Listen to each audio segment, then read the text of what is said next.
forte, comme je l'ai écrit lors de ma campagne électorale à Saint-Cyr, que l'intercommunalité sera forte. Et sur ces bases, Saint-Cyr, avec conviction, s'intègre dans la dynamique positive et unanime qu'a su insuffler avec finesse le président sortant. Merci.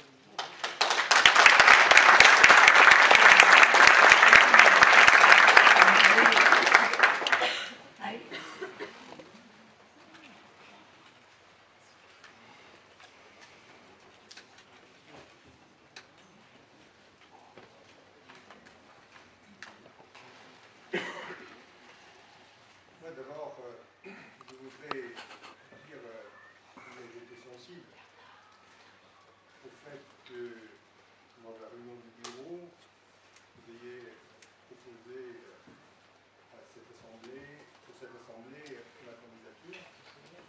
J'en ai été à la fois touché et très heureux.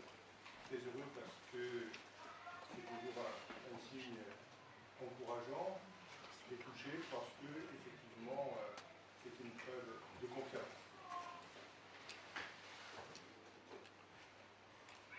Cette intercommunalité a été la première du département. Elle a donc été celle qui a dû faire un travail de découverte, de défrichage, et ça n'a sûrement pas été très simple. Vous vous êtes succédés à la présidence, l'un et l'autre, et Tony Jourdan était le président actuel, et donc vous avez fait un travail. J'ai entendu, mais ici ou là, qu'il était critiqué, mais chaque fois qu'on entreprend, on est critiqué largement, surtout par ceux qui ne font jamais rien. Et donc, moi, je suis très, très respectueux de ce travail, et surtout de la cohésion qui a été la vôtre pendant toute cette période. C'est vrai, le climat sera un peu différent sûrement, puisque autrefois ne siégeaient que des élus des majorités de chacun des maires, mais aujourd'hui, donc, il y a des représentants de l'opposition de différentes municipalités et de différentes tendances aussi par ailleurs. Mais je crois que ce qui est important, c'est que nous héritons d'une communauté de communes qui peut effectivement devenir une belle communauté d'agglomération dans le futur. Et je suis intimement convaincu que si on place au centre de nos préoccupations l'essentiel, à savoir l'intérêt de ce territoire, nous arriverons très souvent, et pour ne pas dire presque toujours, sûrement, l'unanimité pour avancer dans cette direction. Je crois qu'effectivement, certaines personnes ont pu être inquiètes dans le passé de ma grande taille. Non pas de mes 1,98 m, mais de la grande commune qui s'analyse dans cette intercommunalité.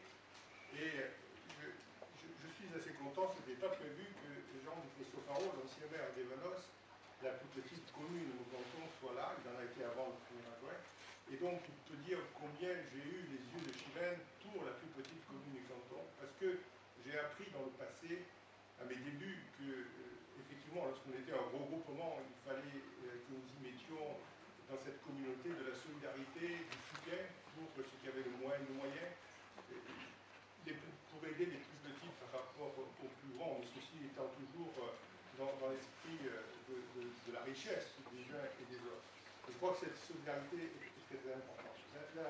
J'ai aussi appris dans le passé que dans les communes, les maires étaient les patrons. Et que j'ai commencé au Conseil général, j'étais pas encore maire, et le président de l'époque m'a toujours dit, n'oublie pas que le maire, c'est le patron dans sa commune. Et que l'intercommunalité doit être extrêmement respectueuse de cette règle-là.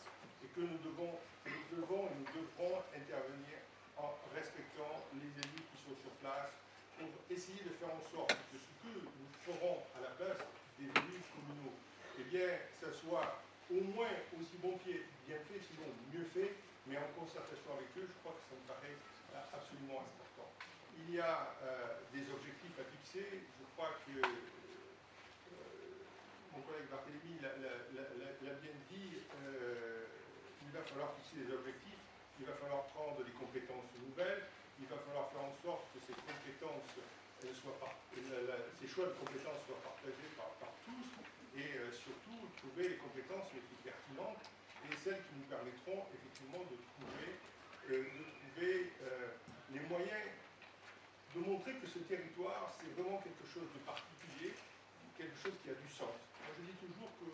faire les choses en leur donnant du sens. Que ce n'est pas simplement faire pour faire. Et a fortiori, encore moins, comme je l'ai vécu dans le passé, faire juste ce qu'il faut pour être réélu. L'objectif, il n'est pas là. L'objectif, c'est la responsabilité que nous avons pour les générations futures, de travailler et de bien travailler pour essayer de léguer un territoire qui soit le mieux possible. Nous avons la chance que, à la fois René Jourdan et Gabriel Cambon et ceux qui étaient avec eux, les plus anciens, et d'autres qui ne sont plus là, un travail remarquable. Donc il s'agit à partir de ces nouvelles compétences, à partir de ces nouvelles conditions, de faire en sorte que nous soyons dignes de ce travail qui a été effectué dans le passé. Je voudrais dire qu'il y a donc ce premier objectif, il y a donc un challenge de la réussite qui nous attend, et donc ça nécessite un travail partagé. Je suis maire d'une commune dans laquelle tous les conseillers municipaux de la majorité ont une délégation, une vraie délégation pleine et entière, et donc je pense que c'est important. On est dans un groupe où il y a de réelles compétences en matière de finance, en matière d'urbanisme, dans le tourisme et dans bien d'autres, et je pense que ce serait dommage de se priver de ces compétences, et donc je souhaite que le travail soit partagé. J'aime bien le travail en équipe et j'aime bien la prise de responsabilité par ceux qui ont une délégation, parce que la délégation, c'est confier une mission à quelqu'un, et une mission pleine et entière. Donc ça me paraît aussi un élément important dans le travail qui nous attend, si vous voulez bien le faire. Et ensuite, pour finir, parce que je ne veux pas être trop long, parce qu'il y a des opérations de arriver. La dernière chose qui me paraît importante aussi, c'est qu'il faut qu'il y ait la solidarité. La solidarité, ce n'est pas simplement financier, c'est aussi quelquefois dans d'autres domaines. Et quand nous ne sommes pas aux côtés de ceux qui sont en difficulté, nous ne sommes pas dignes de la mission que nous avons. Je pense plus particulièrement à cette histoire de ligne nouvelle, ligne TGV autrefois. Et c'est vrai qu'aujourd'hui, le tracé qui a été retenu impacte plus certaines communes, mais il en impacte toujours d'autres. Et moi, je souhaite que nous soutenions nos amis élus de ces communes qui seront impactées pour essayer de repousser au plus loin possible cette question-là. Je crois qu'il y a un véritable travail à faire et qu'il va falloir que les élus nous mettent du temps, nous mettent de l'énergie et que nous sachions manifester notre soutien, et que je souhaite que dans cette assemblée, très rapidement, si vous voulez bien, nous puissions voter une motion de soutien aux maires qui sont dans cette difficulté, et que si possible, dans la suite, chaque conseil municipal, si le maire de la commune veut bien le faire, proposer la même motion au vote des communes du canton, des cantons, puisque nous sommes dans deux cantons. Et puisque je parle de canton, ça sera ma conclusion. On travaille sur, grosso modo, deux cantons. Il manque, pour que ça soit parfait, il manque la commune d'Oloul. Mais sur ce canton qui est complet, celui de Bossé, qui deviendra celui de Saint-Cyr, c'est ça.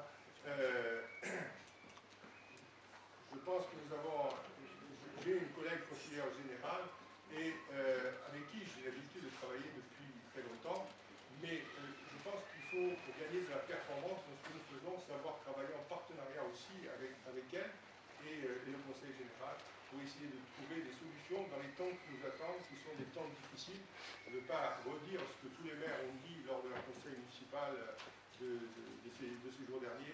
Les temps seront difficiles, on va devoir travailler dur parce que les fonds ne sont plus là, l'État n'est plus à sa place et il nous charge toujours plus de difficultés. Donc il me paraît important que nous prenions tout ça en compte. Et effectivement, comme le disait mon collègue Barthélémy, il est absolument important que chacun d'entre nous imagine qu'est-ce que nous pourrions mutualiser pour faire des économies. Je crois que là, il y a un vrai challenge à relever aussi. Donc, si vous voulez bien me faire confiance, il y a du travail qui vous attend. Je vous avec